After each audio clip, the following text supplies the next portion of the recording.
connecting to the real nerds is so easy. You can go to our website, realnerdspodcast.com. You can like us on Facebook.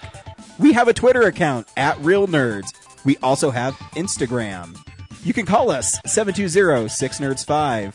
You want to email us? You can do that too, realnerds@gmail.com.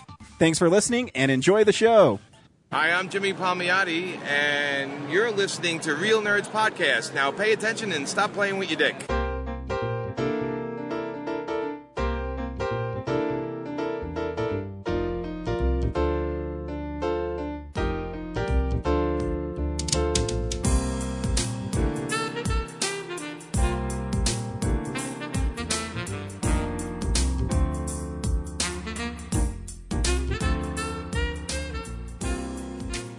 Welcome to Real Nerds Podcast. Unofficially, I'm so nasally, I can't continue doing it.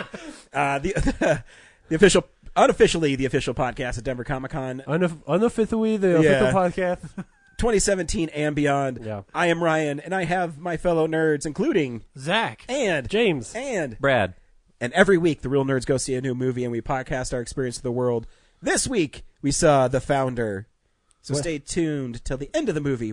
End of the show. We'll review the movie and talk about movies we've been watching, movie news, and stuff that's coming out on Blu-ray.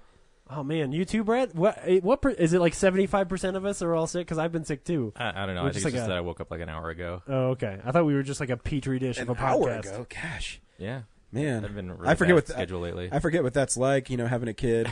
I slept in today. I woke up at 7:30. Yeah. Hey, me too. Nice. And it's hard because, my shift is so weird that I woke up with this weird headache, and but not like a headache where it hurt, but it just felt weird. Yeah. So I took Advil and I went back to sleep for 20 minutes. I had the same day. I or the same feeling this morning. I bet we've clearly got the same weird sinusy. I know, we got to stop kissing during movies. I know. Yeah, seriously. How long is it until the new hoodlums get to come in and then you don't have to work midnight shifts anymore? Well, they got to pass FTO, so I think they start when I'm going to Disneyland in February. So I think they start the week I go to Disneyland, and then 3 months of May. Oh, okay, cool. Yeah, that's not so bad. And so we'll see though. I might have to stay on nights because I remember when I got at FTO, I worked days to help with. In case I needed help, because the chief and lieutenant were both there. Oh, yeah, exactly. Which is fine. I mean, but we'll see. Yeah, well, good. Good. What movie are you missing when you go to Disneyland? Do you know? The Lego Batman movie. Oh, man, that's too bad. Or, I mean, I don't work that. I leave on a Saturday morning, so if you guys want to see it that Friday night and then podcast Friday, then we can do it. But if you don't want to, I understand too. We'll talk about it when it gets closer. Cool. Awesome. Yeah, I'm going to be quiet because my kid's asleep. Oh, no. Oh. He needs naps. Just quietly sneaking through the room. All right, here we go. Don't you wish you'd still take naps like that? I do still take naps like that. Do you? I don't take naps. No, that's not true. If you get carried across the room? I wish. That part I wish, yeah. No, if there were a Saturday where I didn't have any... Okay, yeah, it hasn't happened in months. But every now and then, about 4 times a year, there's a Saturday where I got nothing to do and I lay in bed and take a nap. My favorite thing used to be when I didn't have a child is on Sundays I would watch the Broncos, and then towards the end of the afternoon it'd be golf, would be like the PGA Championship or something, and I'd put on golf and I'd drift away and fall asleep, and then I'd wake up and they'd be just 5 or 6 holes lader. Yeah. But I still got to see the end of the tournament. And yeah. It's the best, but that's how you should watch Legend of Bagger Vance too. That was good. Just wake up. I have no desire to see it, so that's how I used to love doing that. Like on a Saturday, my dad would fall asleep in his chair watching golf, and I would go lay down on the couch and watch golf with him and take a nap. Yeah, yep. I want to get old and have a steady job where I only work 40 hours a week and just on the weekends sit and watch golf. That sounds great. That'd be nice. Yeah, I worked 72 hours this week, I think. Ugh. And I was sick. I was so sick last Thursday, I got sent home. Well, and I never get sent home. Yeah. And I didn't even ask to be sent home. I was going to try to power through it. My shift partner called the chief, and the chief came in at 3 a.m. to relieve me. Oh, wow. Because he's like... I mean, I threw up from like midnight to 2:35 times. Oh, man. Yeah, I couldn't stop. I was so sick. Oh, that's terrible. And the chief made a good point. He's like, well, Ryan, how are you supposed to be effective if something goes shit? Yeah. I was like, well, I think I could rally. Yeah. Dude, if I have to go, like, arrest some like wife beater or something, I'll just throw up on him a few times and he'll stop fighting me. Someone at gunpoint, you're sweating, you're like handshaking, like, sir, are you aware that you're? Oh, that'd be awesome. Yeah. Just take me to jail. Just make that guy stop puking on me. that'd be non-physical compliance. Yeah. No, maybe it would be physical because I'm actually You're throwing up touching on him somebody, with so you're touching him with your mouth excrement. No, that's your DNA. technically can be an assault. Would I be charged with assault for that? Maybe. Maybe. Yeah. Maybe I'd have to look in the statute. And Idaho Springs police officer assaulted a victim this week by vomiting all over them. And that's sometimes what happens. And that's how Ryan got in the news. Yeah. That'd be funny. One of our guys got in the news because he was chasing a cow on the side of a mountain. And he said... Like a real cow? Not Yeah. like an elk cow. Yeah, like a real cow. Weird. And Matt's like, you can't tell he that's woke me, up. can you? I'm like, Matt, you can see your head and... It's you, bro. There's only like 5 of us in this whole station. Like, So- you're the only blonde guy. Come on. So he owes us ice cream. If you get on the news, you have to buy ice cream sandwiches. Dude, I like that. Yeah, it happened a couple months ago. There was a crash with State Patrol, and Rich got on the news, and he's the same thing. He's like, you can't tell that's me. Rich is 6'6", and wearing sunglasses with his arms crossed, looking disappointed. I'm like, Rich, that's you. You're the only giant in a uniform. Yeah. That's pretty funny. Yeah. Oh, cool. Yeah. Cool. that's about Ryan, you and I saw a movie together this We week. did. It was We weird. did. It was weird. That hasn't happened in a very, very long time. Yeah, it happened to work out. It was just like late enough in case my like time ran over. Yeah. But I actually got off on time, and it very rarely happens. Well, and I would have gone earlier. I woke up at like 9 on Saturday and looked, and the first showing was the 9:30 that you went to, Brad. Yep. And I was like, "There's no way I'm making that. That's not gonna happen." And then there wasn't another till 1, so it just worked out really well. Hey, buddy, Are you growling or taking a poop? can you say red rum? Red rum. He was making like that funny little, gravelly noise. He did. He's gonna go do something. He said. What he's doing, I don't know. Yeah, poop, Yeah. pooping. That's what we do. You know what else we do? We go see movies. We do. Brad's around town, looking around town with Brad. Brad's going around town looking for movies to watch. If these guys keep laughing over it, I'm never going to be able to edit into the show. So I'll sing it. I'll sing it live every week because it's Brad around town.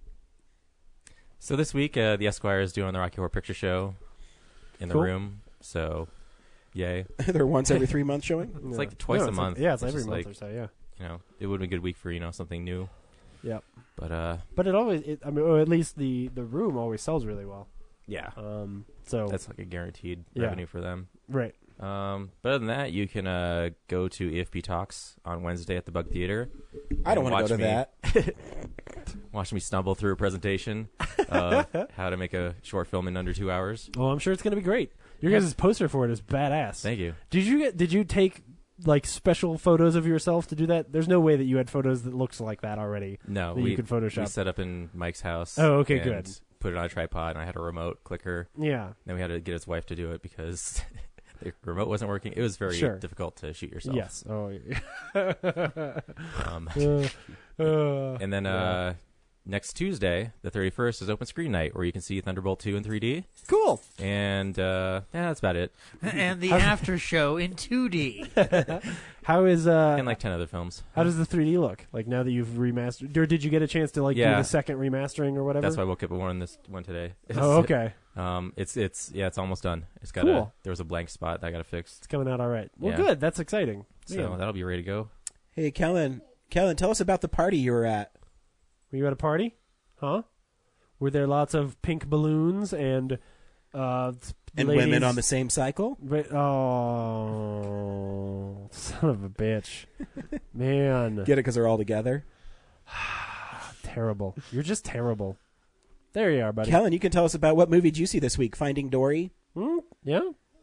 What happened in Finding Dory? Dad, I'm not listening to you. I am 2, and I got no time to listen to you. He doesn't give a shnikes. Nope. He's got to take his Spider-Man car with a lion on it. So, Yeah. this week on Art House Asshole, Henry saw not an art house film. I know. He saw Live by Night, and here's Henry's take on the Ben Affleck gangsta thriller. I love art house movies. You can call me Mr. Asshole. What's up, Real Nerds? It's Henry giving you an update on Art House Asshole. So this week, I was supposed to watch Dogtooth. That's what I announced I was going to watch.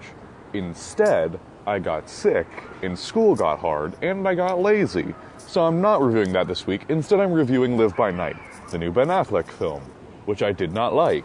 I have a lot of issues with it. Maybe I might have to rewatch it because I was sick when I saw it, but that might have gave me a little bit of a bias. But yeah, I was not a fan of it. I don't have much else to say about it other than I didn't like it. Read my review if you want my full thoughts on it.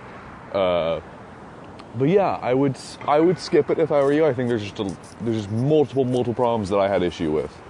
But yeah. Next week, we'll be doing Trash Humpers, the Harmony Korine film, which will be an interesting film as well. So hopefully you guys like that one as well, and I hope you guys like whatever you're watching this week. Bye. I think he was a little less forgiving than you guys were. He did not like it. No. Well, and even you guys were kind of like, yeah, it's okay, but yeah. Henry took it to a different Nothing's level. wrong. Yeah, well, I think his expectation was Henry it's a doesn't Ben pull Affleck punches. movie. No, he doesn't. He is an asshole, if you will. So I thought it was. I mean, Henry is really harsh on. I don't think it's as bad as Henry said it is, but what do I know? Artist subjective. maybe I'll have to go see it. Yeah, but you can read the whole companion blog on the website, realnerdspodcast.com, Yeah, be sure to check it out. to see exactly what he said wrong about it. Yeah. Yes. He's written some really interesting ones lately. It's been good. Also, just so you know, Sue Duff's new book, Stack a Deck, comes out February 2nd Cool. at online retailers. And I read the press release. I'm not sure if it's at Barnes & Noble or barnesandnoble.com, but you can get it there. So Cool. check that out. I hope she'll be at Denver Comic Con this year. I hope so, too. She's a nice lady. She is. She's great. Always like her. Go check out our interviews with her the last 2 or 3 years. Yeah. She's fun. And we also, hopefully we'll have a sponsorship soon. Oh, a yeah. new one. A new one. We can. I'm just going to tease people that we're going to get it because I don't Right. care. Yeah. If we don't get it, then Oh, you we're know, going to get something. we should. Yeah. But before that, this is what's playing at the Alamo Draft House next week. Yeah. Hello. Hi, I'm Kevin Smith. Hi, I'm Leonard Maltin. Hi, I'm Mark Hamill. Hi, I'm Elijah Wood. This is Seth Rogen. I'm Christopher Mintz-Plasse. I'm Ron Starr. Welcome to the Alamo Draft House. In a Lonely Place presents Anatomy of a Murder with James cool. Ellroy. That's a good movie. Yeah. The Deer Hunter Beer Dinner with Upslope Brewing Company. Cool. Children Shouldn't Play with Dead Things, which is an Italian film. Oh, if you're a Victory member right now, you can get some free tickets to that. It's an interesting movie. Yeah. They should call the Deer Hunter Beer Dinner the Beer Hunter. Oh, Man, Such it missed totally should've. opportunities. Yes. Lost opportunity. Man. I mean, it's a little bit lighthearted for the Deer Hunter, but still. El Mariachi is also playing. That movie's badass. That movie is cool. Do Oh, man. you remember when Robert Rodriguez made cool movies? Yes. It was a long time ago. Yeah, it was about 20 years ago that movie came out, maybe longer. Yeah. Desperado's awesome.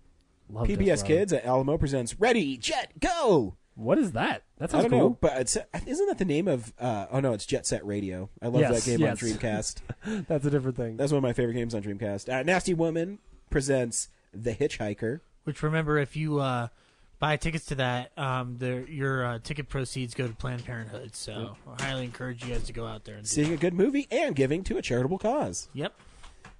They also have Fraud. The Friday Movie Party. So it's Friday. You ain't got shit to do. Go see Friday. Oh, right. Yeah. City on Fire. I don't know what that is. I don't either. And I bet it's fun. And Twin Kellen, Peaks. Wait, Kellen. Wait, you're gonna break everything. There you go. Good job. Twin Peaks Firewalk with Me, which is the sequel film that is No good. junk. Wait, But wait. maybe you should go see it. Wait, David Lynch makes junk? Yeah. Well, News to me. except for the Straight Story, which is really good. But everything else pretty much garbage. News to me. Yeah. Also, they've got Silence there right now. This is probably the last week they're going to have Silence. So if you want to check it out at the Alamo, the clock is ticking. So I wonder why, because no one's seeing that movie. Oh, no, totally. No one is seeing that It's movie. like people don't want to see a 3.5 hour long movie about religion. About Christians getting crucified? Yeah, no. But I really oh, wait, they get crucified? I'll see it. I really want to see that movie, and so I got to go this week. That's why I bring it up. So It's Scorsese, so I got to go this week. see, look I good. would almost not go see it because it's Scorsese, and then the trailer is like a James movie. Now, Kellen, you're just trying. Yeah, of course he is. Yeah. You don't know that about a kid. They do things to get attention and cause distractions. And Yep. oh well, he's a nice boy. Yeah, he's all right. I've always liked Yeah, him. he's saving the lion. With his Spider-Man truck. Yep. It's pretty good. I mean, you have to. You Yeah. just can't let lions run free. No. What is this, Madagascar movie? I always love too how my kid tries to engage Brad and he just ignores him. It's just I don't know what he said. Like, you don't have to know what he says. You can still, you can still be like, I'm okay, Kellen. You could say, I don't know what you just said. It's okay, then I'm gonna buddy. be sucked into a loop of like him saying something else I don't understand, and then I'll say that again. You and then- want me to help you? Huh? Okay, Kellen, say something to me. Really? There you go. He didn't do anything. Exactly. No, he didn't. He doesn't care. Exactly. Dad, I don't do what you say. Cool. Just make stuff up. That's this week. Yeah. This is real news. Yeah. It's real news. Open up the windows. Find out what's happening in the movie world. So Sony is apparently meeting with a whole bunch of banks to theoretically sell off their TV and film divisions, which is pretty crazy. The interesting thing is that the insider or the source that has sort of leaked this is saying that they kind of want to wait because they really think that the Emoji Movie is going to do well and they have a franchise on their hands. And so if it does, they think they'll get a higher valuation. Patrick Stewart's the shit emoji. Yeah. And here's the problem. I'm terrified that they might be right. Like, Did you see the trailer for it? I've seen. Yes, I or think maybe it's a teaser. Yeah, I think I saw a teaser. I don't know that I saw a full length trailer. No, it's T.J. Miller. Oh, it's T.J. Miller, who's the depressed one. Oh no, not the depressed one. He's the lead guy. So Bill Hader might be the. So what's the premise? I don't even know what the premise of it is. I'm sure it's feelings. Yeah, I was just going to say Solid it's probably feelings. like so it's like Inside Out, but devoid of any feelings. Yes, yeah, exactly. Like there's actually no emotion in a movie about emotions. You might be right because Angry Birds did well. So no, I'm sure. I mean, it's. Or you think they'd wait till after Spider-Man? Dude, in Donald Trump America, I'm pretty sure people will pay to see any kind of bullshit. Anyway, A Dog's Purpose canceled its premiere this week. We talked about this after the show last week because I think you had trailers for it before. Yeah, we were mocking the trailers. Figures. Yeah, and I didn't even know it existed, and then ended up watching the trailer after all of the leaked footage came out this week of them. It's not the forcing a dog into the water part that is disturbing. It's actually the end of the video where they almost drown the dog and everybody freaks out and the video cuts off and you go, oh, they weren't really paying attention very well. And so there's a lot of, they're investigating just whether or not, the animals were being treated well on set, which is never a good controversy to have around your movie. Well, sometimes actors don't want to do what you want them to do, so you got to force them to do it. Well, here's the thing. Okay, yeah, there's something different there. I think the problem, it's too bad because the thing I've heard the last few years in certain documentaries and from certain people is that, some of the people who are like animal trainers in Hollywood are not really professional animal trainers. There's those people who have a grizzly bear that they've raised and they really trained it. And then there's people who have a dog that they say they're an animal handler, but it's they can't actually get the dog to do anything. They're not really professional animals for performing.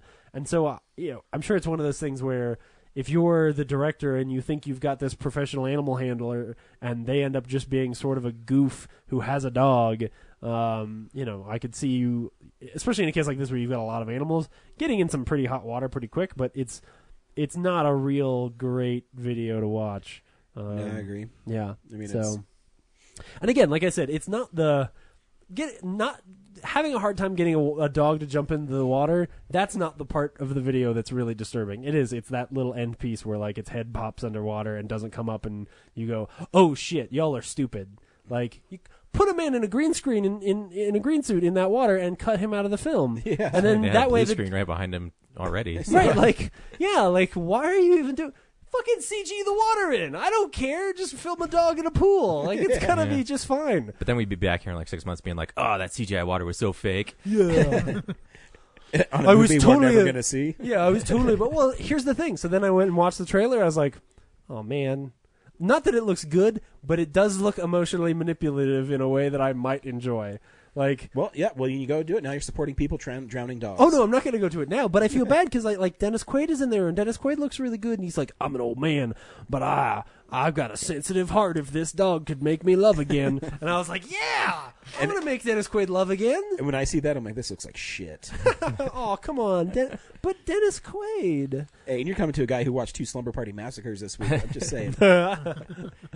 All right. Speaking of sad things, Miguel Ferrer died this week at 61. Bitches leave. Yeah. He's always like the bad guy. Oh. Even in movies where he's supposedly the good guy, he always turns out being the bad guy. Oh, absolutely. He's got that long face that just looks evil. Or at least he did. In Star Trek 3. Yeah. Oh, he is, yeah. That's actually where the news broke for me because I follow like Star Trek on Facebook. And so I'm scrolling through and all of a sudden I see his face in like an RIP, but it's him from Star Trek, and I was like, oh no. Oh man. Someone posted something. He was in this movie called Blank Check that I forgot. Oh, that's right, the Disney movies. Yeah. Oh yeah. Yeah. Way to bring up. He gives them the blank check. Yeah, that's right. I forgot about that. Man. And then he realizes what a mistake he's made. Yeah. This kid is taking all his money. I forgot to write in numbers. Oh no. You punk kids. Interesting trivia. His cousin is George Clooney. Oh yeah. His mom's Rosemary Clooney, right? Yep, and his father was Jose Ferrer. Huh. That's cool. Man. So in the aftermath of the Star Trek fan film lawsuit thing of last year, it's at least sort of announced now that the movie Axanar that had it was a fan Star Trek film that sort of spawned a lot of this whole thing, or pretty much did, is going to get released, but they're releasing it in 15-minute segments because the rules now say, like, you can do pretty much whatever you want with a few exceptions. You can't make money doing it, and it has to be shorter than 15 minutes. So, all right, at least that thing's going to get released, and the people who've worked really hard to make something cool That's fair. can get to see it. I'm going to say that's not really news yet until something happens. So, This Is Us got renewed for 2 more seasons. That show is great. People should be watching This Is Us if you're not already. So, anyway, that's news. Unless I missed any. There's a badass new trailer for Logan. Oh, there is. Yeah. Man. I got to see. You want me to play it? Yeah, play it because Patrick Stewart says "fuck" in it.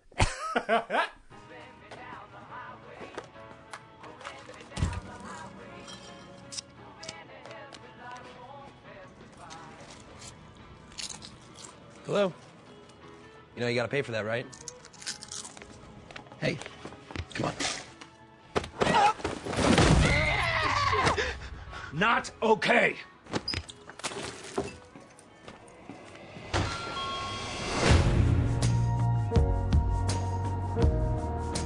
We got ourselves an X-Men fan.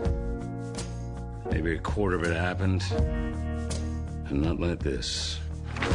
In the real world, people die. Logan. I don't want to talk about it. Logan. Just stop. Be careful. I need the girl. What girl? Go get her.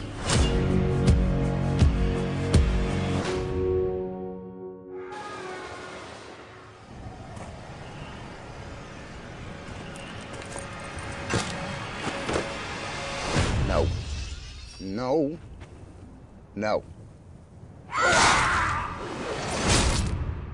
Holy fuck. And we're down.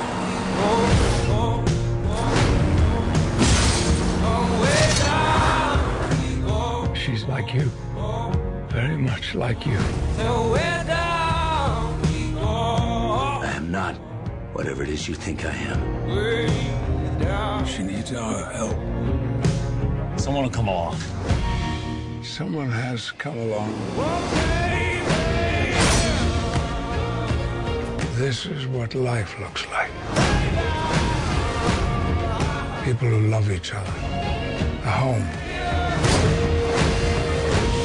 You should take a moment. Feel it.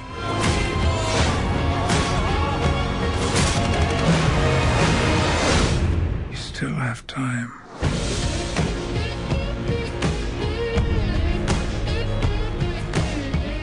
Two days on the road, only one meal and hardly any sleep. She's 11, I'm fucking 90.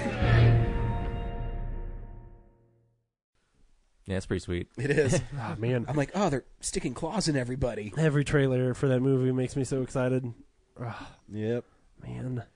Looks fun. Someone told me they didn't understand like what's going on with the girl. I'm like, she's like mini Wolverine. It's hard to understand. She's like, okay, guys, she's X-23. Let's just move on. Like, it's obvious. Well, I can understand them not knowing like X-23. Like, Oh, I no, even for sure. understand X-23, but like, Yeah. clearly it looks like a a young Wolverine.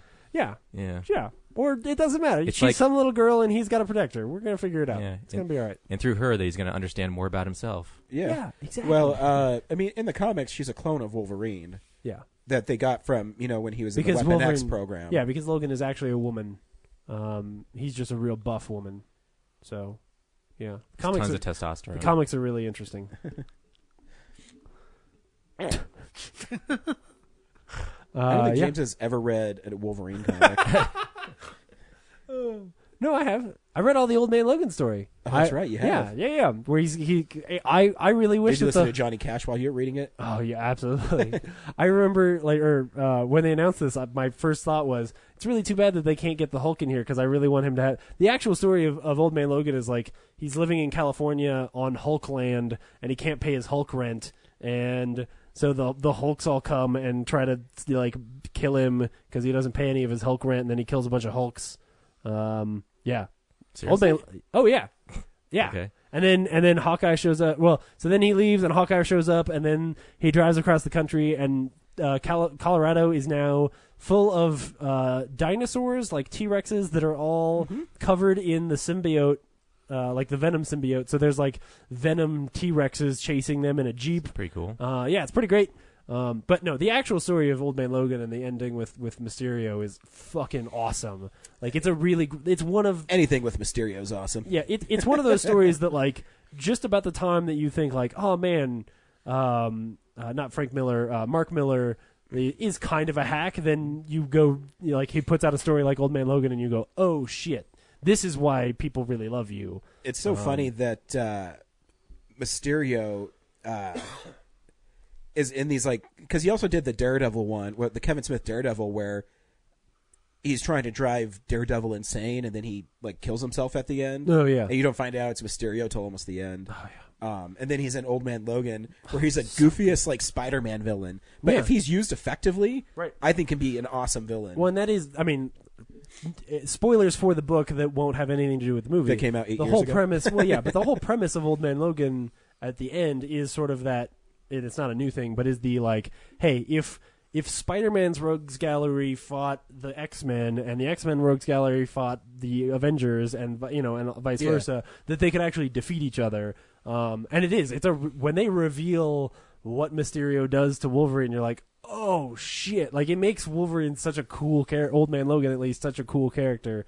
But yeah, the movie looks like it'll be good too. Keep on holding out for Mysterio in the next Spider-Man movie. I think I've said that last 4 Spider-Man Fingers movies. crossed. Hey, well, even better though would be what if he's not in the next one, but he's in the next one, right? So like, if he were actually the villain of Homecoming 2 or whatever they'll call it, like that would be cool.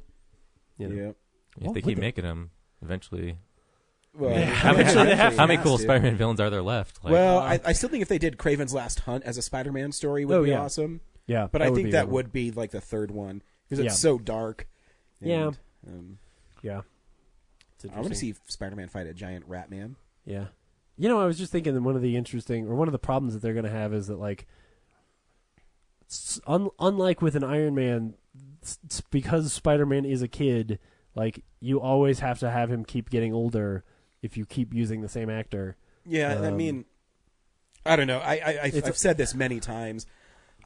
Right now they have Spidey as a multi-billionaire, like a Tony Stark in the main Spider-Man stories.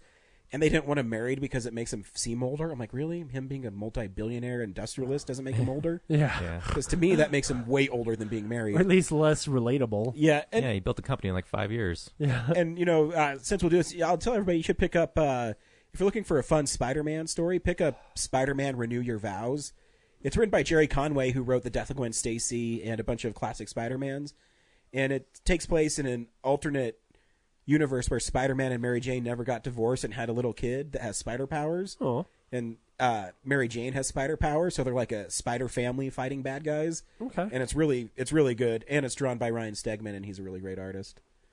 So if you want to pick up kind of a different Spidey and have fun, it's pretty great. Like the second issue is from Mary Jane's point of view, and it's really funny because she's stopping crime, and while she's stopping crime, she's like going through what she has to do as a mom.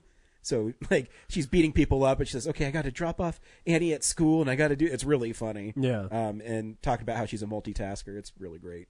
Cool. So, yeah, Renew Your Vows. Go to Colorado Coins, Cards, and Comics and pick that it up. Hopefully there's still some left. I don't know. All right. Yeah. I don't know, maybe. Because it seems to me that one's going to be like a low print run. Yeah. But maybe not. The talent behind it's really good. How long ago was it written? I think it's on its third or fourth issue. Oh, okay. Oh, so it's running now. Yeah, it's running. Oh, right cool. now. Cool. So make sure you pick it up. We also purchase movies. This is what's coming out on Blu-ray. DVD releases and Blu-rays. Zach, Inferno's out this week. In 4K, apparently. Yeah. There's a 4K of Inferno. Blu-ray.com didn't give it that bad review. They give it like 3.5 out of 5.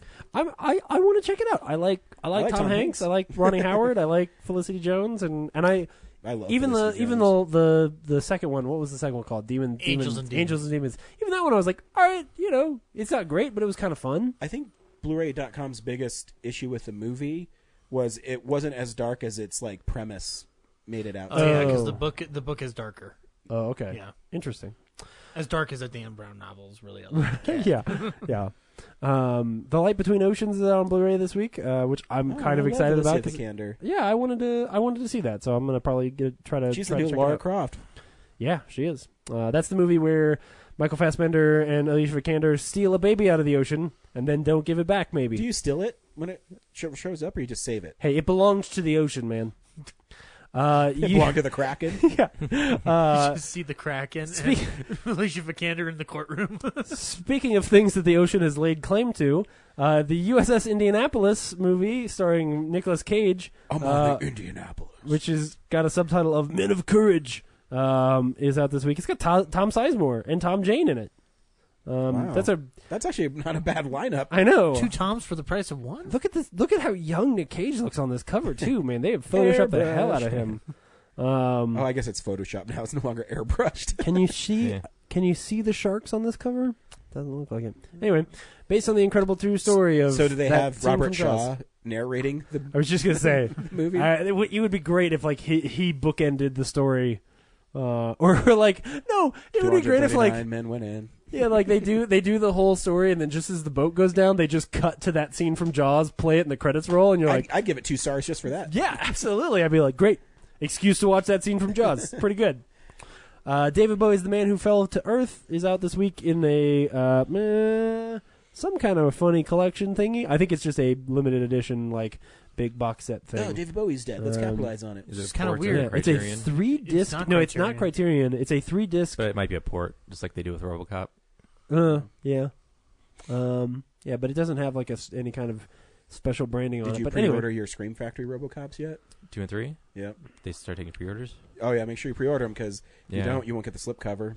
All right, well, yeah, I'll get on that. I think then you might as well just burn them if you don't get the slipcover. Well, the cool thing with the slipcovers is they put the original poster art as reversible. Yeah. So you get 2 covers. That's cool. Sherlock Season 4 is out on Blu-ray this week, so I didn't realize that had already come out, so I guess I'll watch it at some point. But I know for a fact that I will punish myself and at some point rent I'm Not Ashamed, the Pure Flix released super Christian mistelling of Columbine that couldn't be more offensive as a trailer and probably will be pretty offensive as a film. So be sure to check that Does shit that really out. need a movie? No.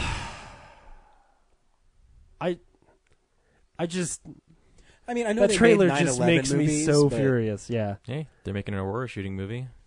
Yeah, I mean, I heard about that. It's not even a documentary; it's a dramatization. I think you could make a movie out of it. That's just so not the right one, and so exploitative of the events. Like, and they've twisted around actual people's lives. At least it seemed based on the trailer, which is really a shame. So anyway, but things you should check out. Wait Until Dark is on Blu-ray. I think it already was, but I think this is probably a better edition of it. It's just the Warner Brothers archive. Yeah, there might be special features on it. Yeah, there might be. It's an awesome movie. If you haven't seen it, I've talked about it many, many times, so you should check it out. It's like a much cooler version of that movie from last year where there was the blind man. It's kind of like that, but in reverse. Boy, did I wow. Boy, did I get a wrong number. Starring thanks. Bob Hope.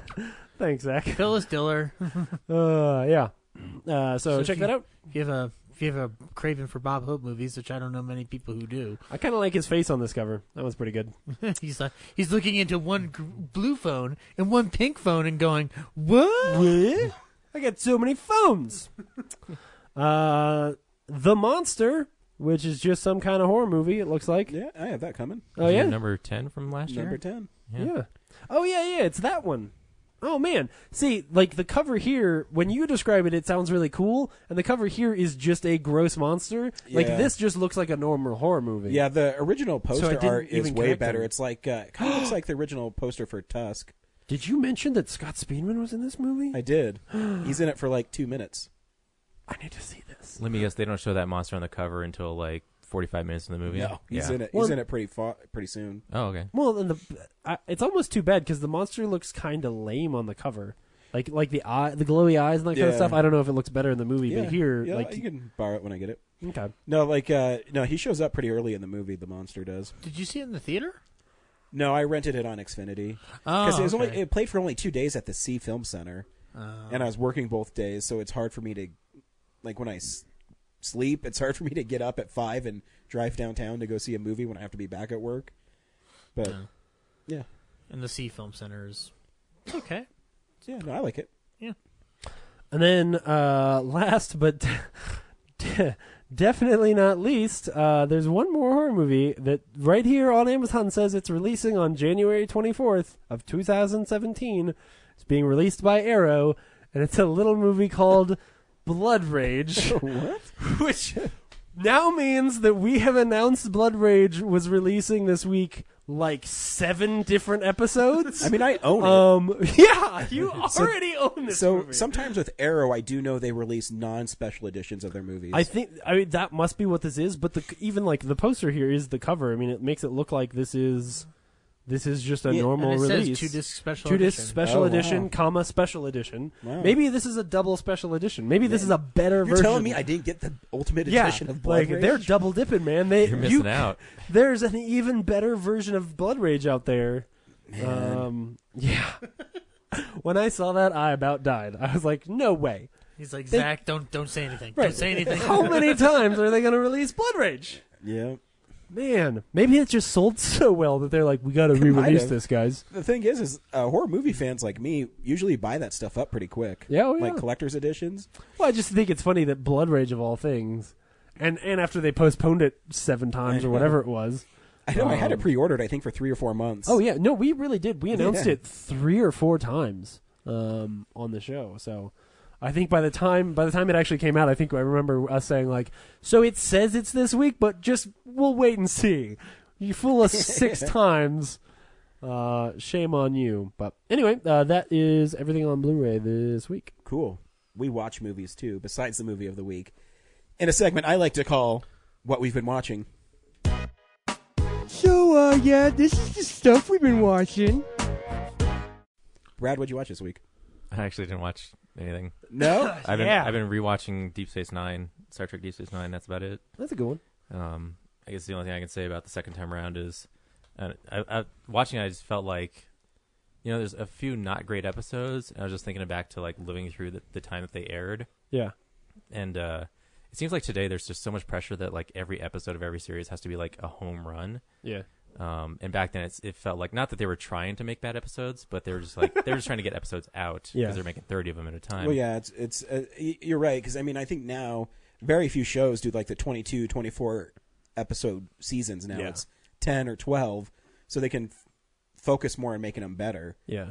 Where well, and the writers' rooms are also a lot different, right? Like in the 90s, especially with Next Gen, but also I think some for Deep Space Nine. I mean, they would have like spec scripts sent in by fans and end up making those into episodes. You know, like you just had these large writing teams, and you had writers who, you know, if not J. Michael Straczynski, who's the guy who created Battlestar, who also came from DS9. Anyway, everybody, what? Braga or no. He's the guy who created Battlestar Galactica, the new one. And I can't. His name's on everyone at home is screaming at us. Oh yeah.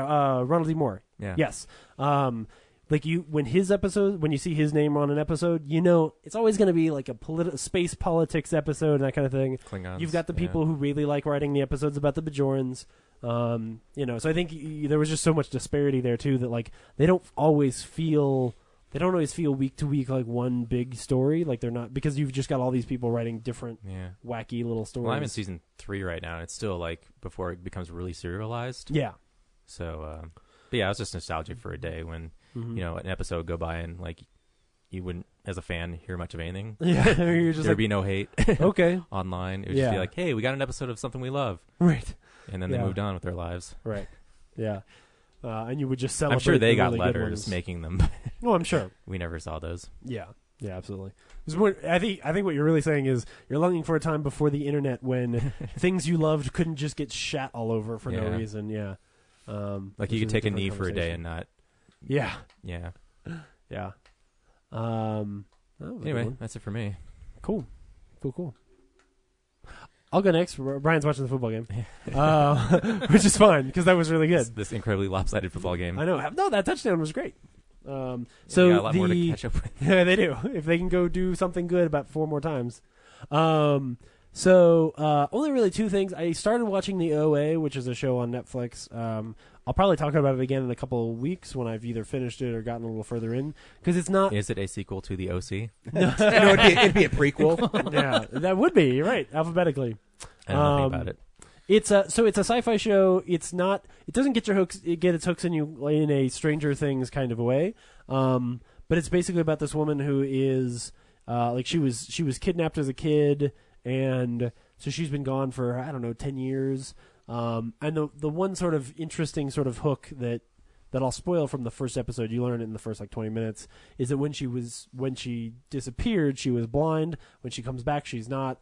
And there's clearly like she knows what was going on when she's gone. And this is, I think, the reason why you end up feeling a little distant from this character, is because the character has all the answers and is choosing not to tell you, and so you're watching this story unfold as she shows up again at the beginning of the episode, and then she's like kind of trying to integrate herself back into normal life. It seems like she'd probably like to go back to wherever she's been, but she doesn't know how, and there's people there that she misses. And so there's just the mystery itself is interesting, and the sci-fi elements to it seem kind of cool. And it definitely seems like it's going somewhere that I'm going to enjoy. It's just more of a slow burn, and I think the way that it's built, that whole thing of the character knowing and you not, kind of distances you from really falling in love with the characters. There's nobody that I just adore the way that the first episode of Stranger Things. There's a couple that you love, the kids, you love Winona Ryder. I don't know who I'm quite rooting for because there's a lot of just weird stuff happening. But I think it's worth checking out. I think it's an interesting show, and I'm looking forward to continuing it. But the big thing that I got to see this week was on Friday, Rafe sent me a text and was like, "Hey, you want to go see Triple X?" And I was like, "Fuck it, I hate myself. Why not?" And so I went. He actually asked you to come over and watch porn movies, but, but I was like, yeah. When you said Triple X, he's like, "Oh, yeah, let's go watch that movie." So when we got to the theater, turns out that the showing that we had chosen we would go to was a 3D screening, and so I was like, "Sure, fuck it." Wow. I'm just You're questioning paying for Justice League, and you're like, yeah, I'll just spend money on in for a dime, 3D. in for a dollar. Like, yeah, hey, this is one I could at least this, like, maybe it'll be interesting.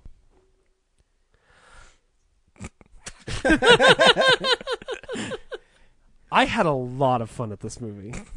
And I am not kidding. And you can even go talk to Rafe too. I should have had him on the show just so that I don't sound like a crazy person. So the deal is this.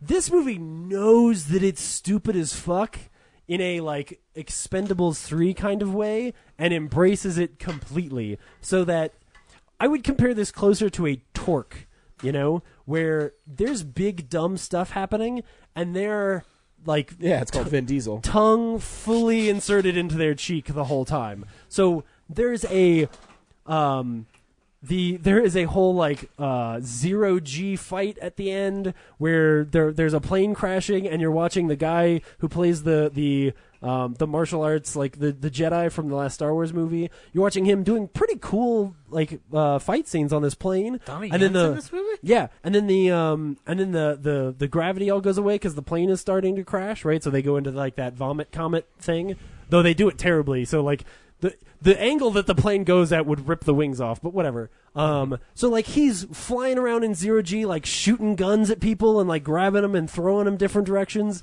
and it's a cool, completely stupid but cool action scene that ends with Vin Diesel getting up from the pilot's chair and running like a cartoon chair.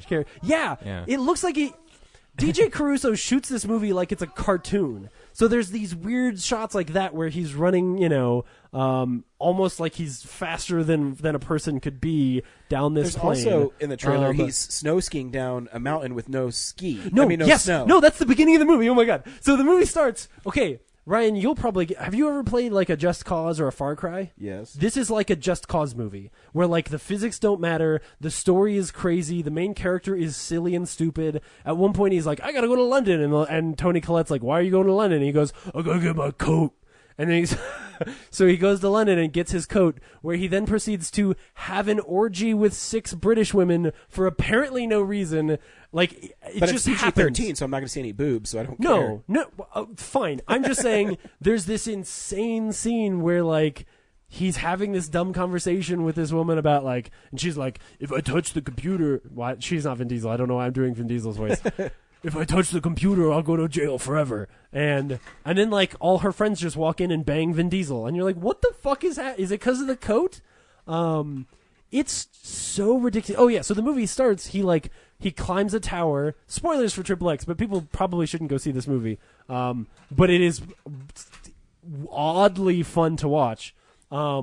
He climbs a tower like you're in an Ubisoft game, and he unplugs this thing, and then suddenly there's just skis on his feet, and he jumps off of this tower and skis down this thing, and you're like, oh, what's he doing? And then he gets so he lands on a shack, and the shack's full of kids.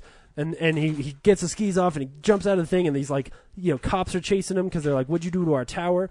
And he jumps into the shack and the kids are there. They're like, Triple X, how you doing? They got a big skateboard for him. They hand him the skateboard. It says Triple X on it, and you're like, what the fuck is happening in this movie? And then he starts skating down this hill really fast, and there's like old ladies waving at Triple X. So how do they know him? I'm getting there. Apparently everybody in this village in the Dominican Republic really loves Triple X.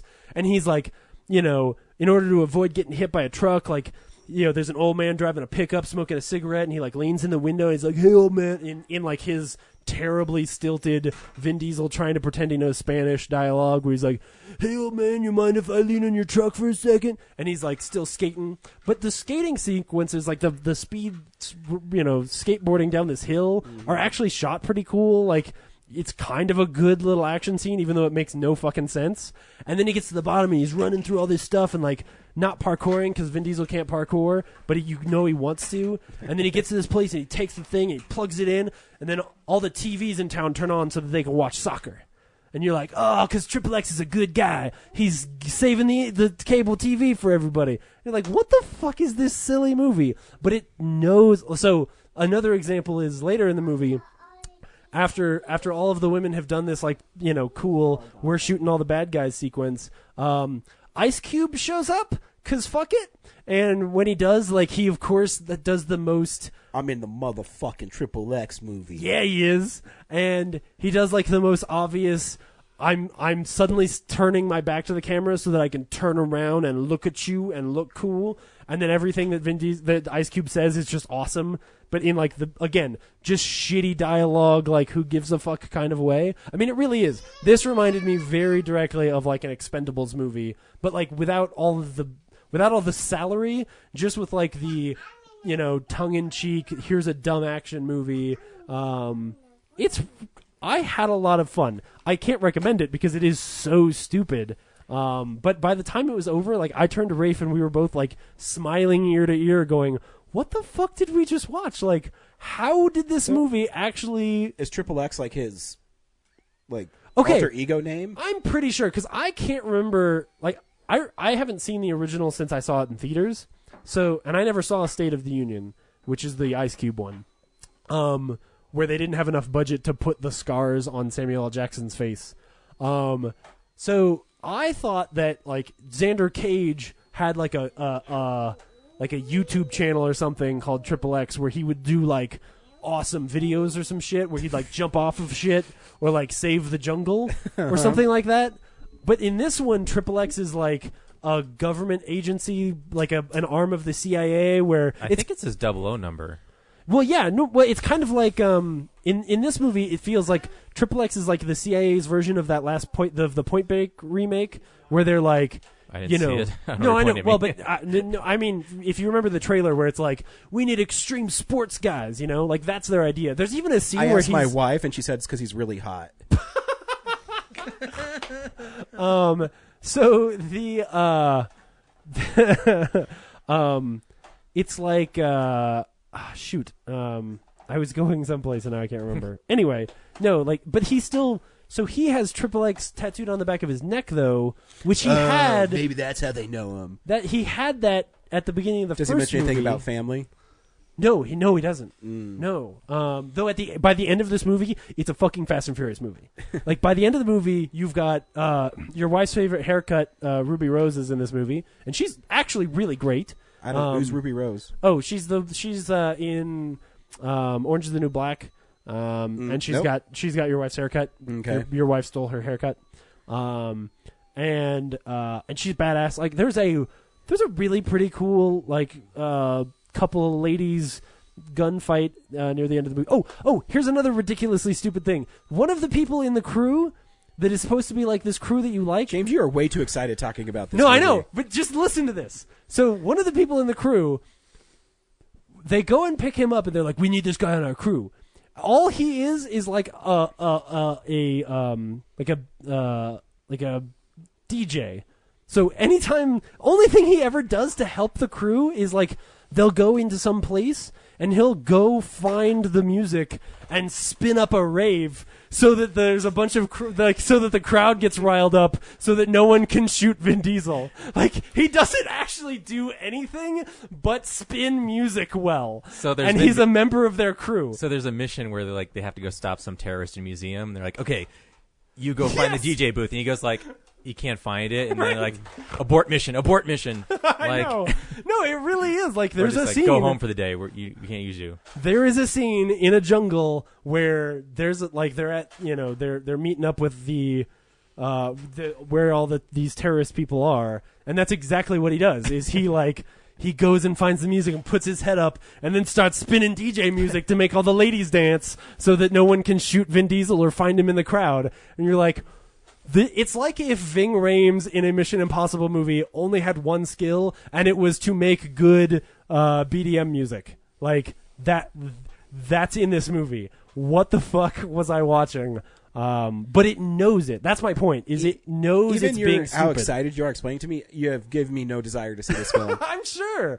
But my point is, it knows that what it's doing is incredibly stupid, and yet it does it anyway because it's just like, here's a dumb thing. I hope this is fun. And it is. It's genuinely fun to watch. I was beside myself. Because I was angry by the time the movie started because, like, the people behind us were incredibly dumb, and, like, their comments before the movie, I was just like, oh, fuck me. Why am I seeing this garbage film on a Friday. I could have been home doing laundry. And then, then when it started, I was like, "Wait, what is happening? Why am I smiling at this?" So anyway, yeah. I don't know James why Hart you are says either. it's comparable to doing laundry. I'll say this: I had more fun at XXX: The Return of Xander Cage than genuinely more fun than I've had at the last 2 Fast and Furious movies. Okay. Because those movies take themselves so seriously, you know, where Vin Diesel, VD as I like to call him, is not about apt. Is not it's like an infection that won't go away. He is not taking himself seriously in this movie, which is very I'm gonna interesting. shoot guns and ski down the side of a mountain when there's no snow. He's like so dumb. what Tom Cruise does, but with bad ideas. But here's the thing. My point is, when he's doing that in this one, like, he's randomly... Some of these jokes seem like they're out of, like, a Hot Shots style spoof movie. Where, like, as he's going down that hill on skis, he's, like, suddenly jumping up and, like, doing a cartwheel and, like, doing ski tricks while he's going down the jungle. And you're like, what the fuck is this? Like, it knows it's being stupid is my point. Like, it feels like a spoof. And for that, it's actually kind of fun. It's crazy. All right. Cool, Yeah. James. I knew. I've even told people, I was like, when they hear me try to explain why I like this movie, no one is going to believe me. And I don't. Zach, what'd you watch this week? Myself not believing that I'd ever enjoy XXX: Return of Xander Cage. I watched a couple things this week. I got my first Warner Archive purchase ever, Yankee Doodle Dandy, so I decided to watch Yankee Doodle Dandy. Who doesn't like Yankee Doodle Dandy? It's a pretty fucking fun movie. Yeah? Yeah, makes you cry at the end when he's tap dancing down the steps of the White House. I don't think the Redcoats like him. Oh, yep, that's probably true. Don't shoot until you see the whites of Jimmy Cagney's eyes. Yep. But I'm not sure if it's the one that I thought he deserved an Oscar for, but hey, you know, that was the Academy back then. I watched Hell or High Water again. Good. Yep, I got it on Blu-ray and loved the hell out of it in HD, which was nice. I got some of the subtler humor this time around than I did the first time, so I totally dug it. It was my number 1 movie of last year. You should check it out. The only other thing that I watched this week was the Space Race documentary from the BBC on Netflix, which is like it was a lame ass docudrama that does a why is a British production company making a space race about America? They did it about not just America. Yep, it's America and Russia, and interesting stories. I was mainly just after we watched. Oh no, that's true. That's not true. I did watch one more thing this week, but anyway, the Space Race is just a poorly produced BBC drama that has everything on the nose. Like, it's just like, I know we'll call it the Atlas Project, or we'll call it like this. Like, you could just see James going like, Does it have Kevin Costner taking a crowbar to a colored bathroom? No, Kevin Costner doesn't destroy racism in this movie. Well, in this then series, fuck so, it. Yeah, With exactly. a crowbar, man. He destroys racism with a crowbar. Yeah, he destroys racism And with a crowbar. then, and then he says that one scene, your job is to find the geniuses out there, right? Yeah, that seems... Now that you say it, I'm like, oh, that was a little dropped. Yeah. The last thing that I actually saw this week was so I want to tell this to the audience. After the episode last week, we went on an odyssey to try to find a copy of Apollo 13 for me to borrow from Ryan. We couldn't find it. It turned into like a full-on investigation to the point where I was just like, Ryan just needs to go on the clock now at this point and get updated to detective status. It's a statement about how big your collection is, that like it was like a 15-20 minute. It's got to be here somewhere, but where is it? The whole time I'm like, it's okay, no worries, I'll just rent it on iTunes. No, I need to look for it. You need to look for it now. I was thinking we should add a new segment to the show where, like, each week for the rest of the year, we try to track down Ryan's Apollo 13 Blu-ray. And so it's just like constant updates of still no information on the location of the Apollo 13 you guys Blu-ray. bring it up again. Now it's driving me fucking crazy. I know. As we sit here, I'm looking through them, going like, it's got to be like right there. It has to be. It's going to be somewhere like plain as day. No, it's going to be in the bottom section somewhere where Kellen has pulled them off and Through gotten the them trash. all That's out of the only thing that order. makes sense. Like, Or it's underneath the couch or something. Fuck space travel. I know. I got to. Whoa. You don't say that in the presence of James. Not even as a joke. But so I rented Apollo 13 on iTunes. Oh, it's a good movie. Yeah, it's a great movie. It's wonderful. I love it's one of my favorite like moments that makes me just like giggle like a little schoolgirl is when he's just like, our vacation plans might have changed. Let's say the moon. I'm like, oh, that's so cool. So yeah, it's one of those Ron Howard movies. It's where it's good. And, good old Ronnie Howard. Yep. Good old when Ronnie Howard. When it's a good Ron Howard movie, it's Ronnie Howard. Yeah, it is. So it makes us feel more like he's part of us. Yeah. You know how you can tell the difference between the good Ronnie Howard movies and the not as good Ron Howard movies? The presence of Clint Howard. Just saying. Yeah. Oh my god, that's true. He's not in Inferno. No. So that makes sense. Yeah. And he has a pretty sizable role in Apollo 13. He does. Because I was going to say, like, even Clint Howard is good in that movie.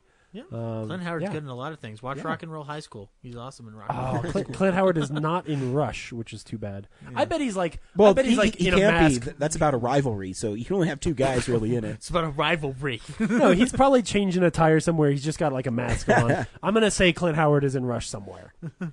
Yeah. Anyway. Or he came by the set and he just went, I bless this. Right, yeah. It shall be good. And it was. Yeah. That's all I watched this week. Okay, cool. I watched a few things. I watched the documentary Brad recommended last week, Rats. My wife couldn't watch it, but I bet, yeah. I was like, oh, whatever. Oh. I thought it was okay. I mean, it's interesting how smart they are and how much of a nuisance they are. And it is interesting seeing how different cultures around the world deal with them. Like the dudes in India that they get paid just to walk around and kill them. Yeah. And, they walk around barefoot and dig through trash. And it's basically like they get called out to people who are living in the streets and be like, yeah, the rats are here. And then they like pull them till they die. Yeah, stretch their spines. Yeah. Yep. My wife made me turn it off at the point where they're cooking them. But I was like, yeah, whatever. They're vermin. I don't care. Yeah. But it was interesting when they were in the. I did like the rat exterminator guy. Like he was like the most cliched New York guy. Yeah, he's like, only good rat is a dead rat. Never underestimate your opponent. Yeah, he's like never underestimate your opponent. He's talking about rats. It is interesting when you think about how many there could possibly be in New York. Yeah. And they have no idea. They just know it's in the millions. And how big of a nuisance they are. That's incredible. I think what bothers me is that they're a problem, and yes, but the rats don't know it, Like, yeah. They're just trying to survive. They're trying to survive, and we're launching this like full scale But you have to because it just sucks. Like I didn't feel sorry for them. Whatever, they're disgusting. That larva they pulled off that one in New Orleans though is like as huge. The botfly thing. Yeah. So if you don't have like a strong stomach or anything, you probably can't watch this. Or if you like, my wife had pet rats, so she didn't like it because they're pretty brutal to them. Yeah. And it's not a documentary where they just say, "Oh, turn away." It's they show them getting like ripped apart and stuff. And it's dogs. Yeah. Where did you watch it? It's on Netflix. Okay. Yeah. Cool. It's like a Discovery documentary. Yeah, but it must not be released on Discovery Channel. I don't think they would show that on Discovery Channel. I think the C had it. The Esquire had it for a midnight Esquire? show. Yeah. Oh, yeah, that's what it was. Yeah, so it must be just produced by them because I doubt they would show that kind of violence on Discovery. Distributed or something. Yeah. But yeah, it was interesting. So it went by fast. It was like 2 hours long, but it moved really quick. Yeah. And I think Morgan Spurlock is really good at documentaries anyway, so it probably helps. And you're right. It was shot like a horror film. Yeah. It's pretty interesting. Yeah, it's shot really well. Yeah. Yeah, they had some jump scares in it. I mean, I didn't jump because I'm a man, but and you didn't watch In the Dark? Yeah, I did watch In the Dark. Yeah, it was all right. Yeah. Cool. So it was fun. So it was nice because I watch so many just straight movies. It's fun seeing a documentary every once in a while. I watched my Blu-ray of Spanglish came in. Hell yeah. And that movie's it's still a good movie. When you were finished watching it, were you sitting in your chair and you were like, if I let my feet touch the ground, this is all going to go away? I was thinking that. Oh, what I liked about the movie a lot was it doesn't end how you think a movie should end. Yeah. It ends really kind of on a downbeat. Well, this is a James L. Brooks movie. Yeah. But the bookend of her writing a letter to college, I feel like, is the uptick, right? Is the encouraging, like, hey, it didn't end up well for, like, my mom, but, like, all of that sacrifice has led to, like, her mom is doing all of these things for her, and so to have that letter, you realize, like, oh, the sacrifices she's making do end up working out. And that scene where so beautiful. She's translating for her mom is maybe one of the best written scenes, because Adam Sandler's character takes it and then he says something to her about fixing the clothes for his daughter, and then they have this huge. It's great. I don't want to explain it because it doesn't do it justice, but I adore. Adam Sandler is so good in that movie, and the scene where spoilers for Spanglish. Well, no, I'll just say the scene where Téa Leoni like tells him what's going on, and he's just like, he's got this great line where she's trying to explain, and he just like yells at her, and he's like, just stop. Like, I think the whole earth just cracked in half. Like, it's such a great, well written sequence that feels so real in a movie that could have been a lot more saccharine, and you know, like, here's this really emotional, honest sequence. It's great. Yeah, I agree. And the Blu-ray's good. You can tell it's shot on film, so it's kind of nice. It has a softness to it. It just ported over the only two features that were on the DVD, which is like a casting and a HBO making of. Oh, okay.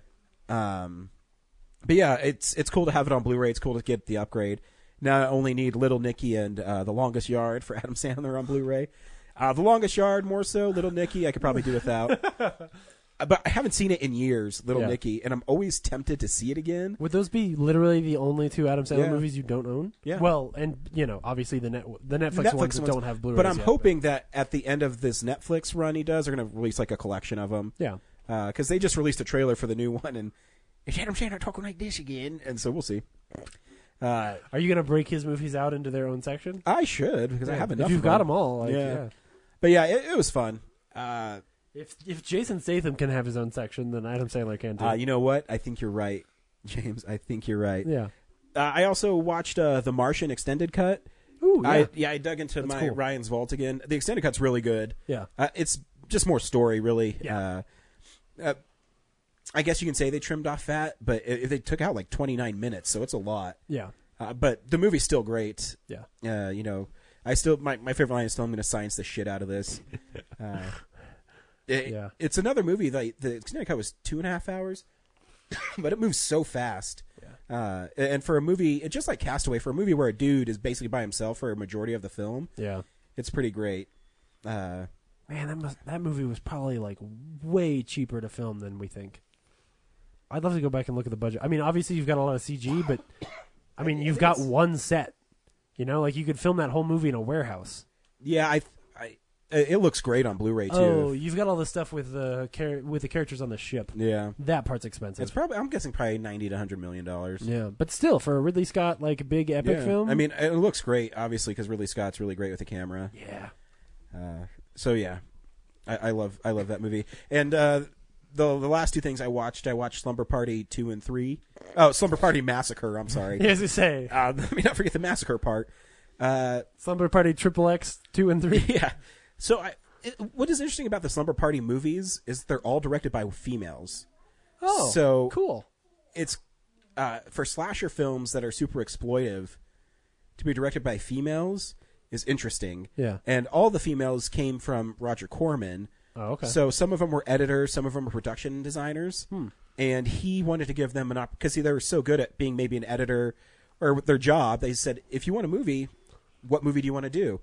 And he kind of help them get their start. So it's an interesting story. That's pretty much how Corman lived his entire career. I think he gets a lot of crap. I mean, James Cameron came from Corman. Joe Dante. So Scorsese, Yeah. Coppola, like all those guys. So he's a really big influence in Hollywood. I've met him before. He's a sweetheart. Way to name Yeah, drop. way to name drop. Sorry. Zach. Fuck. Hey, we're talking about movies I'm watching too, so shut your. Just kidding. So it's interesting because the first Slumber Party Massacre is pretty much a straight up slasher film where this dude with the drill bit goes and kills these girls having a slumber party. The second one is interesting because it kind of takes on this like Freddy Krueger undertones to it, where the sister of one of the, obviously the sister from one of the survivors of the first Slumber Party Massacre, is having these dreams about a dude with a guitar that has a drill on the end. What? And her dreams is that he's coming to kill all her friends. And so throughout the whole film, and these films are funny because they're only like 72 minutes long. Yeah. So they're barely movies. But, well, I should reiterate, though, they're super heavily edited, too, because on the Scream Factory, if you get it, they actually include the unrated standard definition cuts of it, which are almost 90 minutes. So they took out almost 20 minutes of these food movies. Interesting to see. Anyways, so in Slumber Party Massacre, she keeps on having these dreams, and this dude's like, I'm ready to rock and roll. And he's like a dude with like all black leather, like a Fonzie hairstyle. And these girls are in a band, and it's two girls from Friday the 13th, part 5 is one of them, and then part 7's another girl. It's the I forget her name in the part 7, but she's the girl who gets dragged underneath the water when she's swimming. And she's like, when I saw the size of your huge wallet. That's all I remember about her. And she's like the ditzy blonde who Jason drowns. And anyway, so they're in this band, and it's kind of a musical, too, because they break into music numbers. And then about 20 minutes before the movie ends, there's this scene at the beginning where she's having a dream, and her sister tells her not to go all the way with her boyfriend. And so at this point in the film, she's going all the way with her boyfriend. In a dream or in real life? In real life. Oh, okay. But she's dreaming about the driller killer. Oh, okay. And while she's going all the way with her boyfriend, driller killer comes into the real world. So I don't know what it means. I guess don't have sex. Yeah. Usually, and then yeah. the makeup effects are badass because then he pierces this dude's chest with his drill bit, and it's like chunks flying everywhere. I'm like, all right. I don't know what they edited out, but that's pretty gruesome. And then he has his guitar with a drill on the end. He starts killing people. And then he goes downstairs and starts singing a song to us. It's really... It's the story. Is this like Josie and the Pussycats, but a horror movie? Yes. And it's... I don't know how to how I feel about it. And one thing, I like how interesting it is. Sure. Obviously it's low budget, and they're trying something different. It's never fully explained on how he comes in and out of like the real world and dream world. Like Freddy he's a demon who invades your dreams. Yeah. This guy, I don't know, stuck in the 50s. Yeah. I don't get it. Anyways, he kills a lot of people, and then he gets caught on fire. So is it fun to watch? Yeah. And they also have a scene and they also have it in Slumber Party Massacre 3, where the girls get up and start dancing to music and just start stripping and having pillow fights. And I'm like, what the fuck is going on here? Like just having just to have a TNA quota would be my guess. It's the most gratuitous boobs you'll ever see in horror films. So would you say that it is the XXX Return of Xander Cage of horror movies? I would. And then Slumber Party Massacre 3 is more of a straight slasher film. It doesn't... Oh, wow. The series actually gets more realistic. Yeah, it ditches the fantastical. I was really hoping to see Guitar Driller guy again, but he doesn't show up in it. And it's about these girls who have a slumber party and they're murdered. But it's really shot not very well, and it's not suspenseful. So it's whatever. It's there. But the funny part is I say, man, should I tell the guys who the killer is? And then the only special feature they have besides a still gallery on the Blu-ray is a theatrical trailer. And the trailer tells you who the killer is. Oh. So it's like the preppy dude. Oh. In the movie. And the movie starts off with like the weird guy who's staring at the girls while they play beach volleyball. He's got to be the killer.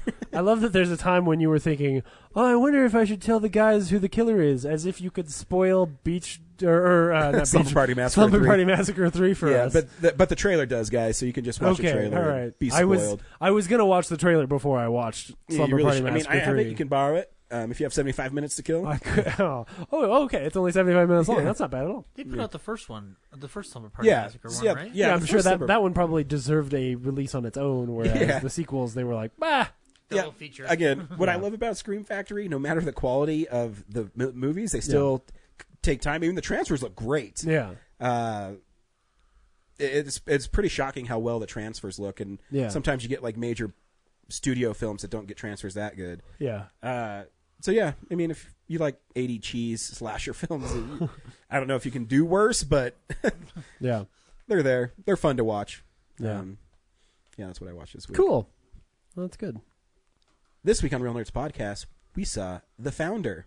Brad, should people see The Founder?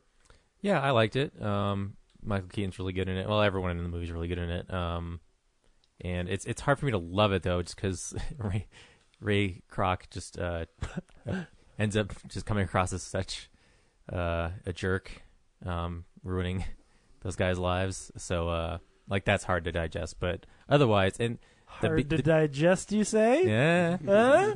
And the beginning when he's selling the milkshakes, I feel goes on a little long, but overall, like. The shake machines, yeah. Yeah, and there's some like really quick editing that I'm like, whoa, slow it down, guys. When they're telling like the story, I'm like, I want to know more about like those two guys and less about Ray Kroc. Yeah. So, but yeah, it's good. James. Yeah, I mean, I think it's a really interesting movie. I would echo a lot of what Brad said. Like, I think the performances are all really strong. I think for me, somewhere halfway through, and it probably dovetails with, as Ray Kroc becomes more and more of a piece of shit, like, I stopped caring as much, and it sort of became like a reenactment more than it became like a really great character piece. Especially a lot of the stuff like with his marriage and that kind of stuff, where I understood where we were going, so watching it was just almost more painful because of because of the time that it took, because of how slow they were moving. So I think it's worth checking out. I don't know that you have to run out and like see it in a theater, but like if you wanted to rent it, I think it's a really interesting story that's worth seeing, just so you know, like, oh, that's how McDonald's works. So yeah. Zach. Yeah, I dug this movie in a supersized way.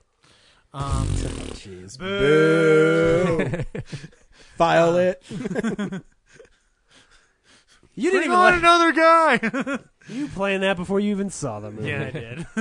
I dug Michael Keaton's performance in the movie. I wasn't as off-put by what you guys were off-put by in the movie. I actually thought it was an interesting movie about making a deal with the devil in a weird way. And I always kind of like those stories. So yeah, but in this case, it's a movie about the devil. It's not a movie about the people who made the deal. Or is he the devil? He grabbed that dirt and wished really hard, so that was the deal. Oh, I see what you're saying. Yeah, that was kind of my. Anyway, I think people should go check it out. I have a weird feeling that if I had, if I had been able to see it last year, it might have sneaked its way into number 10 in my top 10 list, because that's how strongly I felt about it. So. Cool. I'm so on the film. Yeah, it's you're watching a film with a guy you don't like. So it makes it really hard to watch the film, and I agree with James is where it was interesting. I liked the McDonald's brothers. Yeah, they're so good. When it got to just focusing on Kroc and how he basically swindled these guys out of money, I'm like, oh, this is just like more by the numbers. We're just telling you what happened. We're not. We're not. I don't know. The same director did Saving Mr. Banks, where I thought Saving Mr. Banks had tons of heart. Yeah. And this movie just didn't have it for me. It's just you're stuck with Ray Kroc, who is an asshole. Yeah. And I mean, it's not because Michael Keaton is great in it. Yeah. It's nothing. I think Laura Dern was good in it, but I didn't recognize it was her until the credits. Yeah. Again, you're just like, okay, I guess this is what he does. Yeah. And then we're gonna do paint by the numbers until he gets control of McDonald's. Yep. Here's a trailer for The Founder, which I've never seen. I know what you're thinking. How the heck does a 52-year-old, over-the-hill milkshake machine salesman build a fast food empire with 1,600 restaurants and an annual revenue of $700 million? One word. Persistence. Prince Castle Sales. Hi, June. Ray, how's it going down there? Good. Swell. A lot of interest. We got an order. 6 mixers. To anyone in particular? McDonald's. Care for a little tour? We wanted something different, and that's when my brother here comes up with one of his brilliant ideas. Orders ready in 30 seconds, not 30 minutes. Unique, original. There's nothing like this. It's revolutionary. It's exactly what it is. It's revolutionary. What is that? The Golden Arches. It's a way to make the place stand out. Huh. There should be McDonald's everywhere. Franchise the damn thing. Mr. Krog. Franchise, franchise, franchise. McDonald's can be the new American church. And it ain't just open on Sundays, boys. I am flesh and I am bone. Rise up, ting ting like glitter and gold. How can we be almost out of capital? Did you mortgage our home? We could lose everything. I want to renegotiate my lousy deal. I can't. Can't or won't? Ray. What? No! Oh, damn it. What you ought to be doing is owning the land upon which that burger is cooked. You're not in the burger business. You're in the real estate business. Franchise Realty Corporation. It's its own separate company, which puts it outside your purview. There's a wolf in the hen house. We let him in. When's enough gonna be enough for you? Probably never. You are to stop this instant. I'm through taking orders from you. You have a contract. Contracts are like hearts. They're made to be broken.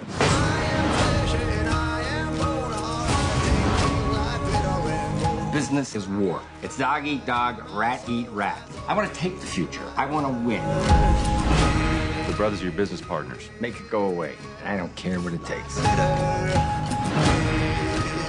glorious name, McDonald's. I had to have it. You don't have it. You sure about that?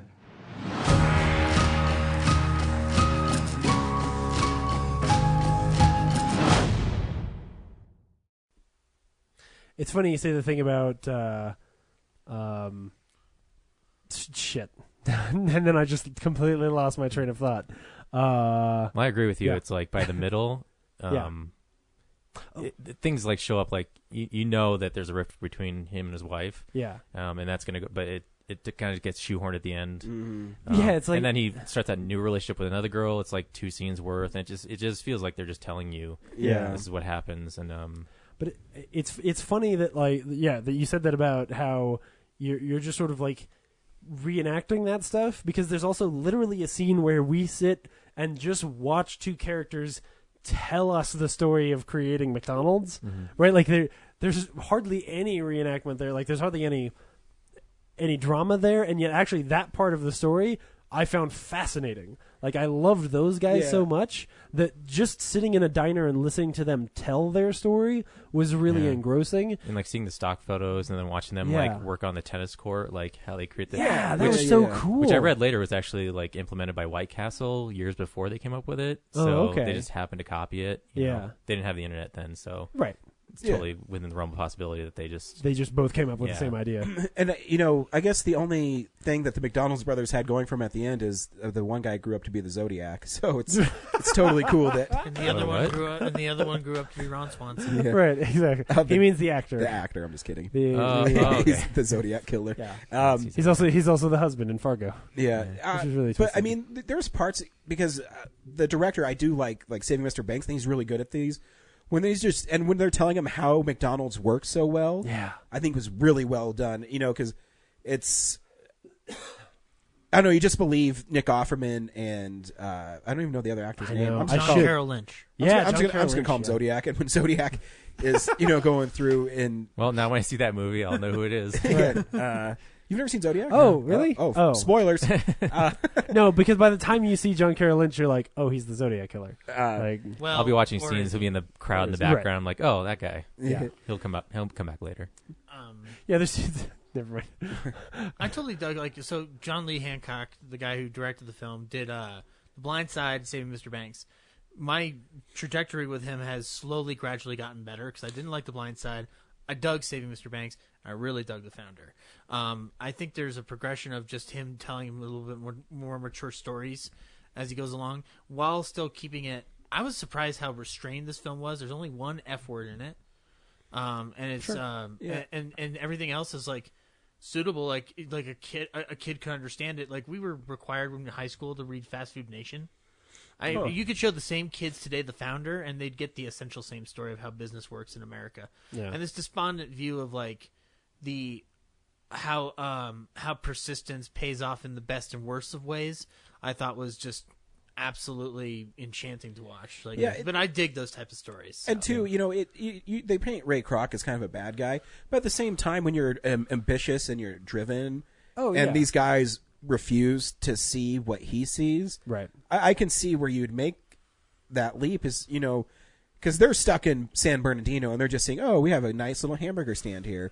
And he's out there saying, "No, you guys can make tons and tons of money, and you just don't realize how much money you can make." Right. And you could say he gives them every opportunity in the world to jump on the bandwagon with him. And I would totally agree. There's two things that make him a complete and total piece of shit. Oh no, he's a piece of shit. The piano sequence. Oh yeah. And then the 1%, which is a great sequence. It's a good sequence, but it's almost like at that point I wanted to almost check out of the movie because it goes so long and he's actually so disgusting because he can't even have a conversation because he's just like, Linda Cardellini's so pretty, and you're like, okay, great, but seriously, like, this is how you're gonna do this? Like, it's just so thick that it's difficult to deal with that character. And then, of course, there's when he really does swindle them out of millions and millions of or technically which I was confused by billions because of dollars. The scene before that, they were talking about how the McDonald brothers were gonna like make a deal with him, but they had to keep San Bernardino. Yeah, and like a portion of the residuals or whatever, royalties. Yeah. But then I didn't quite understand because Michael Keaton immediately came back in the next scene with a reply to that where he got royalties instead.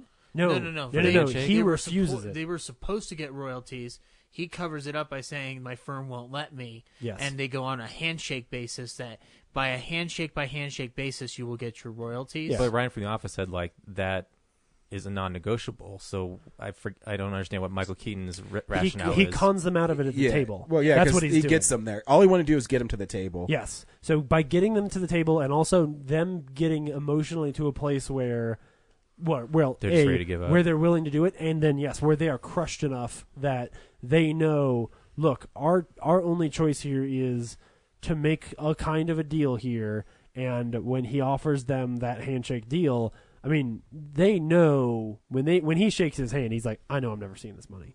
Like, you just a look on his face, and you know too, because he's being a complete dick. I thought it was a trick, but I was like, if there's it's 100% a trick. Yeah, okay. And I did like the scene with Nick Offerman and Michael Keaton in the bathroom, where he's explaining to them, you don't even know why your brand is so successful, and he said Kroc Burger, who wants to go there? But it's McDonald's, and it's right. I mean, we don't know what it's like not to have McDonald's, but yeah, that scene, that was one of those moments where I was like, oh, here's going to be your scene, and it ended. It's interesting, but to me, that's not what the movie was about. Like, that's the place where, like in Saving Mr. Banks, that's where he goes to Australia and has tea with her scene is supposed to be, where it's like, here's our face off. I agree. And when the face off happens, I feel like it just rings a little less true. Because you're like, well, okay, yeah, I mean, it's interesting about McDonald's, but, like, it's also the fact that they make it really fast, and that as we move forward into the next 30 years, like, people are going to care less and less, or have less and less time for this stuff. It would have been a little more fascinating if they had included some of that within the dialogue. Yeah. But I still think it works. I do, too. I just mean, like, it ends up, I don't know, I feel like there could have been more there. I think more interesting is the part where the brother says, like, where he says, a McDonald is a guy who doesn't get stepped all over, and he goes like, well, clearly that's not true.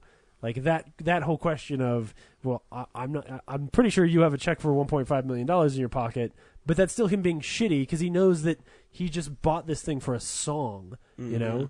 I really like the, like when he tells the lie to Linda Cardellini the first time, where he's just like, I started in 1954. And then when he's trying to believe his own lies, 20 years later? Yeah. Because they move over to Beverly Hills in the 70s at the very end. And he's just like, it all began on Lee Street. And, like, I'm just like, oh, he's trying to believe his own lies. Like, he even to this day, he still has a hard time believing his own damn lie. Yeah. And that kind of fascinated me. Like, by the end of the last shot before they cut to interview footage of Ray Kroc, it's a blurry. It's out of focus, and he's walking away. Yeah, and I'm like, so it's. I mean, it's visually metaphor on the nose, but it's still it worked for me. Like he's really good at making biopics. I just realized. Yeah, he's really good at that's that. his thing. It's funny. I love the shot right before that when they go to his house in Beverly Hills, and we see this house, and we see this really nice car pull out of it, and then it pans right, and we realize that's probably like the butler's house who's pulling the car around for them, and his house is this giant mansion next door, and you're like, oh fuck you! And then of course Linda Cardellini walks up, and you just want to throw feces at the screen because he's such a dog shit human. Well, she ended up donating all his money anyways. So yeah, they had to cast Patrick Wilson, this guy that I never want to hurt. Like you just look at his face and you're like, oh, you're just so adorable. Like no one should ever hurt you. I don't think that about Patrick Wilson, but cool. I don't know. Patrick Wilson looks like a real sweetheart who you should never steal his wife. I'm just saying. You watch Insidious and then you're like, oh fuck, get away. I also love the scene in the beginning where Michael Keaton first tries McDonald's, and so he's like doesn't understand. Like, oh yes, there's no silverware. Like he like you awkwardly, stuff out. Yeah. He awkwardly sits on this bench and is like, "Where do I put my burger?" Yeah, you know, where's the picnic tables? Yeah, well, especially because then eat it wherever you want. You also see like what a miserable experience it is at a drive-in for him too, where you're like, "Well, that doesn't work either." You know, yeah. And I love when they do their flashback and they talk about how their grand opening, like everyone hated the paper products and all that stuff. Attacked like by flies. Yeah, yes. Like, Pharaoh would have let the Hebrews free. Oh yeah, that sequence is so good, man. Yeah. And how about Nick Offerman without a mustache? That was off-putting for a minute. Yeah. Oh man, they were great. Yeah, they were really good. Those guys, man. Yeah, I want to know more about their story. Yeah, yeah, Can we get a McDonald's biopic? Oh, yeah. And the part at the end where he builds the McDonald's right across from their stand. Yeah. What a dick! Oh, it's like, fuck you. And then the credits is like, put him out of business in like 3 months. Yeah. Like, Yeah. Big M Burgers. It's pretty good. Yep. It's definitely interesting. It's interesting. Rent it. Yeah, for sure. Or you can go see it in theaters. Or you could. Yeah. Zach. Go to a matinee though. I mean, I only paid $5 for my movie, so yeah, no, that's fine. But if you're gonna go, you got to go like this week because next week Resident Evil comes out. Oh, and it'll destroy the competition. the final chapter. No other films will be released. I will try to watch all 5 of them this week. Oh man, they'll go by pretty fast. They're really short movies. Oh yeah, and they're all the same. I know. Well, when That's Paul not W.S. even true. Anderson comes back into the loop. Resident Evil is did the he do Ray I don't think he did the Kroc of- third one. Maybe that's why it's so different. Really? Yeah, oh, he he did- has to have. He did The direct Vegas that one? I don't think Because he did that's the good one. one. Yeah, I don't think he did the Vegas one. Oh, well, maybe that's why it's so good. He came back for them. I remember going think to the 4 or Comic-Con. 5, right? Yeah, because I went to the Comic-Con panel, and he didn't come back until he could use the 3D cameras that James Cameron used on Avatar. Is that when he left to go do like Three Musketeers? I think so. Three Musketeers We gotta- or we gotta Alien look at vs. that. Predator? Yeah, oh, yeah. One of those. Oh, that's right. Which he probably just took the script from Resident Evil 4 and Yeah, put Alien and Predator in it. Instead of zombies, it's a predator. Yeah, because they're in a pyramid that constantly moves. Yeah, man, Good job. Hey, he makes money. he does. I may have He to does. skip next week, guys. Well, your loss. I do know. I'm seeing it with my brother Alex because it's like our thing as we go see the new Resident Evil movies. That's awesome. So if you want to see it, I think Saturday morning we'll be seeing it Saturday morning That's cool. in Very 3D cool. IMAX. Just kidding. Yeah. We'll be there. Sweet. All right. Thanks for listening. Thanks. Bye. Bye. Bye.